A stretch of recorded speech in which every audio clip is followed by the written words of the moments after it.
गजेंद्र सिंह जी। जय जय श्री हित। श्री हरिवंश महाराज जी जो पाप पूर्व में हो गए हैं उसको क्षमा कैसे किया जाए? भगवान का नाम संकीर्तन, आधा घंटा नाम संकीर्तन करो और नाम जप करो, दोनों से पाप नष्ट हो जाएंगे। नाम संकीर्तनम यस्य सर्व पाप प्रणाशनम, सब प्रकार के पापों का नाश भगवान के नाम कीर्तन से हो जाता है। तो राधा नाम या जो भी नाम प्रिय हो, आधा घंटे नाम कीर्तन करो और कुछ समय नाम जप करो, काउंटर तो है ही है, उसी से नष्ट हो जाएंगे। पर आगे पाप ना हो तब, अब लो नशानी अब ना नशे हो, आज तक किया अब आगे नहीं करूंगा, तो उसके पाप नष्ट हो जाते हैं। पर ऐसा नहीं कि हम आधा घंटा नाम कीर्तन कर लिया, आधा घंटा जप कर लिया और फिर पाप कर रहे हैं, फिर नहीं नष्ट होगा। दवा का प्रयोग रोग नाश के लिए है, रोग बढ़ाने के लिए नहीं है। तो इसलिए नाम का प्रयोग करके फिर पाप करना वो नामापराध बन जाएगा, फिर वो ठीक नहीं रहेगा। अनुराधा गोयल जी। राधे राधे। राधे राधे महाराज जी जैसे कि हम कथाओं में पढ़ते हैं कि साधु संत जन महापुरुष जन अपने द्वारा अर्जित किए हुए सत्कर्मों को प्रेमवश या करुणावश किसी को दुख या दर्द हो रहा है तो उसको दान कर देते हैं। वो ऐसा क्यों करते हैं महाराज जी? क्या उनके द्वारा दान करने से उनके सत्कर्म समाप्त हो जाते हैं?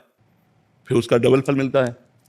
हमने आपको 100 ग्राम दिया तो इसका भी तो फल होगा, तो हमको 200 ग्राम मिल गए।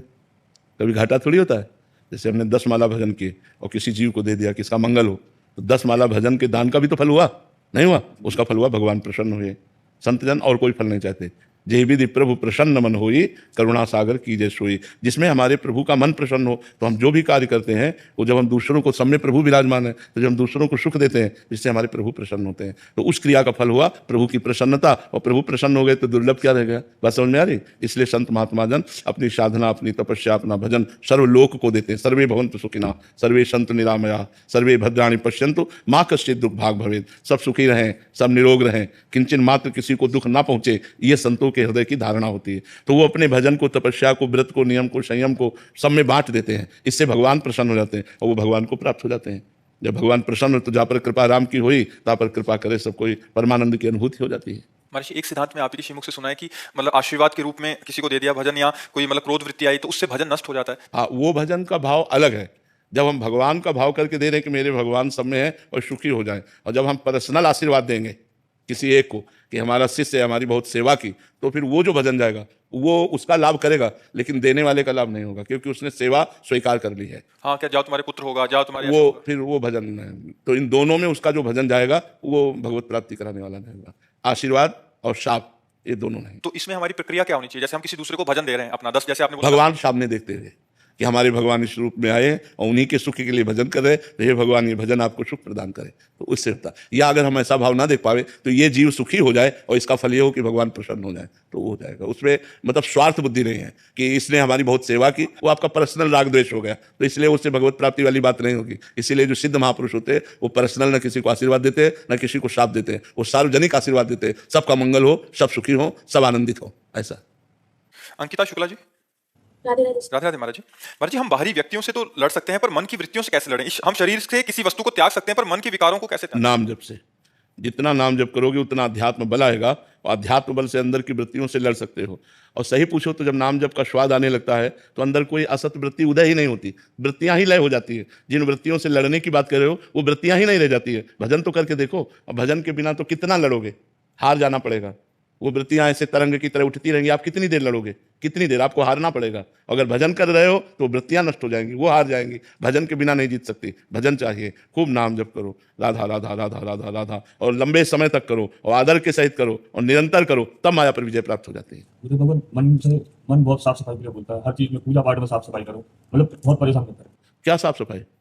कोई भी पूजा करे कहीं हाथ ना लगे, कोई गलत ना छुए, भगवान को नहीं छू सकते, प्रसाद हो तो बिल्कुल शुद्ध होना चाहिए। हाँ, तो इसमें गलत बात क्या है? नहीं, वो आप हमको हाथ में प्रसाद दीजिए, हम प्रसाद लेके मुंह में डालेंगे, तो हमको 100 बार अपने को समझाना पड़ेगा कि ये प्रसाद है, मुंह जूठा नहीं है। पर हमारे हाथ ऐसे बंद जाएगा, हमारा हाथ तभी खुलेगा जब टोटी के नीचे जाएगा कि हम किसी को छू ना लें। तो ये तो पवित्रता चाहिए ना। प्रभु में हर चीज में होती नहीं, तो हर चीज में होती, क्यों नहीं? हर चीज में हमको भी होती है, पर वो टेंशन थोड़ी होता है। वो तो हमारी पवित्रता है, वो तो हमारी सावधानी है। हमारा हाथ ऐसे जूता में छू गया, मान लो जूता पहने, जूता में छू, अब वो मुट्ठी बन जाएगी, इस बात के लिए बन जाएगी कि कहीं हम किसी को छू ना लें। अब जब तक टोटी में हम हाथ नहीं धो लेंगे तब तक हमको छुएंगे नहीं, ऐसे भी नहीं छुएंगे, क्योंकि अगर जूता छुआ हुआ हमने ऐसे छू लिया तो इसको धोना पड़ेगा। ज्यादा सोचते प्रभु, मतलब पूजा पाठ में विघ्न आता है, बहुत परेशानी होती है। हमें तो नहीं समझ में आता विघ्न आता है कोई।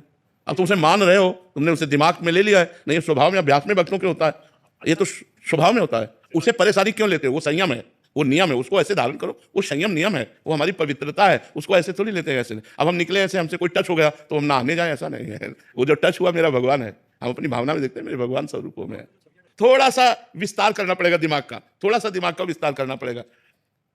हर कण में भगवान विराजमान है बच्चा, हर कण में भगवान विराजमान है। हाँ, विद्या जी जगन्नाथपुरी से। श्रीवंश श्री हरिवंश महाराज जी, हम जगन्नाथपुरी के निजी सेवकों के यहाँ बर्तन झाड़ू इत्यादि का कार्य करते हैं। नित्य जगन्नाथ जी का महाप्रसाद और पहनने के लिए वस्त्र उनके निजी सेवकों द्वारा ही प्राप्त होते हैं। क्या उसी से बात है, मेरा ये और तो परम सौभाग्य। मेरे बच्चों का पालन पोषण होता है, तो क्या नित्य प्रति महाप्रसाद पा सकते हैं? अरे ये तो सौभाग्य है, महाप्रसाद पाके जियो, इससे बढ़िया और जीवन क्या है?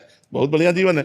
सत्संग में हम सुने आपसे किसी का दिया हुआ वस्त्र, किसी का दिया हुआ सत्संग में हमने आपके द्वारा सुना कि किसी का दिया हुआ वस्त्र या किसी का दिया हुआ भोजन सहसा नहीं लेना। नहीं, आप तो सेवक हो ना उनके, तो स्वामी के द्वारा भरण पोषण जो हो रहा है वो किसी के दिए हुए, मतलब हम किसी के यहाँ पोछा बर्तन झाड़ू करते हैं तो हम तो सेवक हुए ना उसके। अब वो हमें वस्त्र दे रहा है, हमें भोजन दे रहा है, हमें पैसा दे रहा है, हमें वास दे रहा है, तो वो तो हमारी सेवा के परिणाम से दे रहा है। हम कोई उससे भीख थोड़ी मांग रहे हैं। और प्रसाद तो ऐसी चीज है कि आप तो सेवा करते हो, सेवा ना करता हो, पता हो यहाँ प्रसाद मिलता है तो मांग के खा लेना चाहिए। हम तो प्रसाद मांगने के लिए हर समय सब तैयार रहते कि नहीं। मंदिर में प्रसाद बट रहा हो, आप करोड़पति हो, तो भी आपका मन कहेगा ए भैया थोड़ा सा हमको भी देना। प्रसाद में तो मांगा जाता है, ये तो तुम्हें स्वाभाविक मिलता है। खूब पाओ प्रसाद। मन में भाव आता है, वो लेना देना रहता है, तब फिर जन्म लेना पड़ता है। नहीं, प्रसाद में नहीं होता, प्रसाद में जन्म नहीं लेना पड़ेगा। प्रसाद पाओ, खूब नाम जप करो, बहुत अच्छा है, बहुत सौभाग्य है। प्रदीप जी दिल्ली से। श्रीवंश राधे राधे महाराज जी। महाराज जी, क्या हनुमान जी के व्रत का उद्यापन आवश्यक है? ये कह रहे हैं कि हम उनकी भक्ति अगर केवल आप- कोई मनोकामना से नहीं करते, बट हाँ, मनोकामना से नहीं करते तो कोई जरूरत नहीं, लेकिन अगर मनोकामना और संकल्प से करे तो फिर उद्यापन करना चाहिए। जो संकल्प ले, अगर ऐसे सहज में है तो सहज में भी कोई परेशानी नहीं। शेर सिंह जी। राधा वल्लभ जी। राधे राधे महाराज जी। महाराज जी, मैं पहले जब वृंदावन आया था तो हफ्ते तक वृंदावन में ही रुका, बहुत आनंद आया। फिर अगली बार जब आया तो आनंद थोड़ा सा कम हो गया महाराज जी। अभी महाराज जी वो उत्साह आंसू जैसे पहले आए थे महाराज जी, आप वो पहले ऐसे पहले कैसे जो आए? आनंद होता है भगवान की कृपा से मिलता है, जीव को आकर्षण करने के लिए। फिर उसको धीरे धीरे स्वयं साधना के द्वारा आनंद लेना होगा। पहले पहले जैसे भजन में एकदम आनंद मिलता है ना, वो अपने भजन का आनंद नहीं होता, भगवान उसे आकर्षित करने के लिए अपनी तरफ से देते हैं। उस आनंद को हम जो स्वाद लिया अब साधना के द्वारा प्राप्त करना पड़ेगा।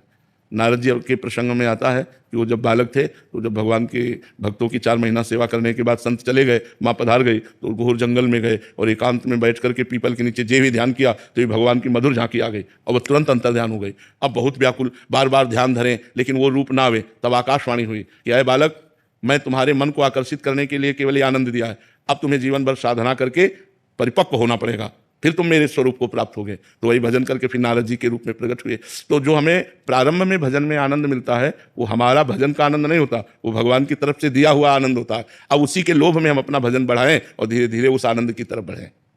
आशा जी कानपुर से। राधे राधे। राधे राधे महाराज जी। महाराज जी, हमारा मन हमारा मित्र है या शत्रु? क्योंकि कभी कभी ये भजन या नाम जप में सहयोग करता है अथवा करने के लिए प्रेरित करता है, तो कभी बिल्कुल भजन से विमुख कर देता है, कहता है कि आज भजन करने का बिल्कुल ही मन नहीं है। तो हम क्या और कैसे इसे 2 विभाग मन के हैं, एक शत विभाग है, एक अशत विभाग है। जब शत विभाग वाला मन शतोगुण होता है तो वो जोर पकड़ता है, भजन करो, दान करो, तीर्थयाटन करो, शास्त्र स्वाध्याय करो, चलो देव दर्शन करते हैं, सत्संग करते हैं, वैसे भागवती। और जब अशत मन वाले को रजोगुण या तमोगुण का संग मिल जाता है तब वो भोग वासना, द्वेष, हिंसा, ऐसे प्रमाद, आलस्य, ऐसी स्थितियां लाता है। तो 2 विभाग है मन के, सत विभाग और अशत विभाग। एक ही मन की 2 स्फुरणाएं हैं, तो हमें चाहिए कि उसकी असत स्फुरणाओं को नष्ट कर दें, असत प्रेरणा को ना माने। जब हम सात्विक भोजन करेंगे, शास्त्रों का स्वाध्याय करेंगे, नाम जप करेंगे, तो ये हमें विवेक जागृत हो जाएगा कि ये असत है और हम उसको नकार देंगे। जब हम मन को नकारते हैं तो वो हमें जलाता है, उस जलन को जो सह जाता है वही परमात्मा प्राप्ति के योग्य हो जाता है। इसलिए मन की असत वासनाओं को, असत स्फुरणाओं को, असत चिंतन को, असत संकल्प को हमें त्यागना होगा। धीरे धीरे हमें पहचानना होगा कि ये सत है और ये असत है। ये सत असत की पहचान विवेक से होती है और ये विवेक शास्त्र स्वाध्याय और सत्संग से प्राप्त होता है। बिन सत्संग विवेक न हुई। जहाँ विवेक हुआ तो वो सत असत की पहचान बता देगा कि ये गलत है, ये सही है। जो सही है वो बात हम मान लेते हैं और जो मन की स्फुरना गलत है वो हम बात नहीं मानते। अब हमें चाहे जितना जलाए, हमें अशांत करेगा, हमें जलाएगा, लेकिन हमें उसकी जलन को सहना होगा। जो सह गया वही परमात्मा प्राप्ति के योग्य हो गया, जो टूट गया वही भोगों में फंस गया। समझ में आया? गीता गुप्ता जी गुड़गांव से। राधे राधे महाराज जी। महाराज जी, आपके सत्संग से पता लगा कि इस जीवन का लक्ष्य भगवत प्राप्ति है। प्रभु तो सर्वज्ञ हैं, वो त्रिकाल ज्ञाता है प्रभु, तो क्या उन्हें पता होता है कि किस जीव को किस जन्म में भगवत प्राप्ति होगी, उसी के अनुसार उसे जन्म व परिस्थिति प्राप्त होती है? हाँ बिल्कुल, क्योंकि उनके लिए भूत भविष्य वर्तमान तीनों समान है। तो प्रभु को दिखाई देता है कि इस घटना के बाद इस जीव को सत्संग की प्राप्ति होगी, सत्संग से इसका मन मेरे में लगेगा, तो भगवान अनुग्रह करके, कृपा करके वो सब संयोग बना देते हैं और हमें भगवत प्राप्ति के योग्य बना देते हैं। भगवान को तो सब कुछ पता है, पहले से पता है उनको। उनके लिए भूत भविष्य वर्तमान का भेद नहीं है। उनके लिए वर्तमान के, जैसे हम वर्तमान के समय को जान रहे हैं ना, ऐसे भूत के समय को भी जान रहे हैं और भविष्य के भी समय को जान रहे हैं। उनके सामने कोई पर्दा नहीं है। सौरभ जी। जय जय श्री हरिवंश। श्री हरिवंश महाराज जी। महाराज जी, क्या किसी को बिना भजन के सुख प्राप्त हो सकता है? हमें किसी को सुख पहुंचाने का प्रयास कहां तक करना चाहिए? नहीं, बारी मथे घृत होए बरु, सिकताते बर तेल, बिनु हरि भजन न भवतरी, या सिद्धांत पेल। पानी मथने से भले घी निकल आवे, निकलेगा भला? पानी मथने से घी निकलेगा, लेकिन कह रहे भले निकल आवे। बालू पेरने से तेल निकल आवे, भले निकलेगा? नहीं निकले। लेकिन ऐसा असंभव भी संभव हो सकता है, लेकिन बिना भजन के कोई इस दुखालय, अशांत, चिंतामय, जन्म मरण प्रदान करने वाले संसार से मुक्त नहीं हो सकता।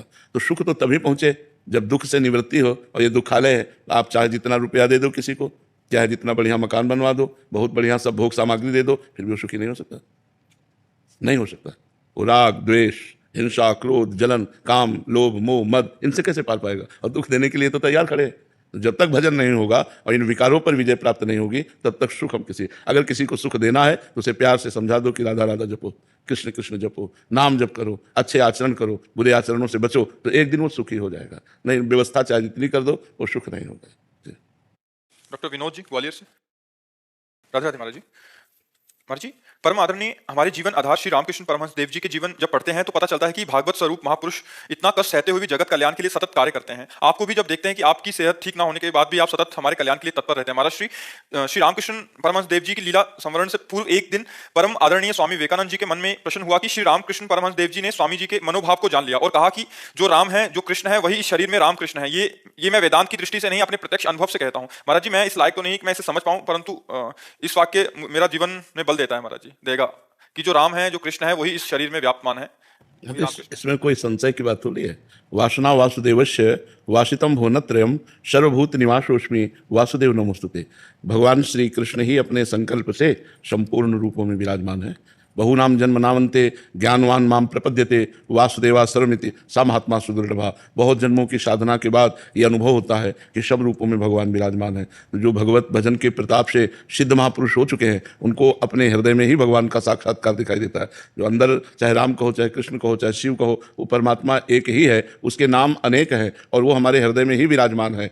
जब हमारा भजन होता है और माया, त्रिगुण माया का प्रभाव नष्ट होता है, तो हमारे हृदय में ही उसका साक्षात्कार हो जाता है। तो फिर साक्षात्कार जब हो गया तो जो मैं है उसी में लीन हो जाता है। तो अब बच गए केवल वही राम, वही कृष्ण, दूसरा कोई नहीं। देखने में वो रहता है पुरुष शरीर, लेकिन अंदर परमात्मा ही कार्य करता है। परमात्मा साक्षात प्रकट हो जाता है। वैसे सबके हृदय में परमात्मा है, लेकिन वो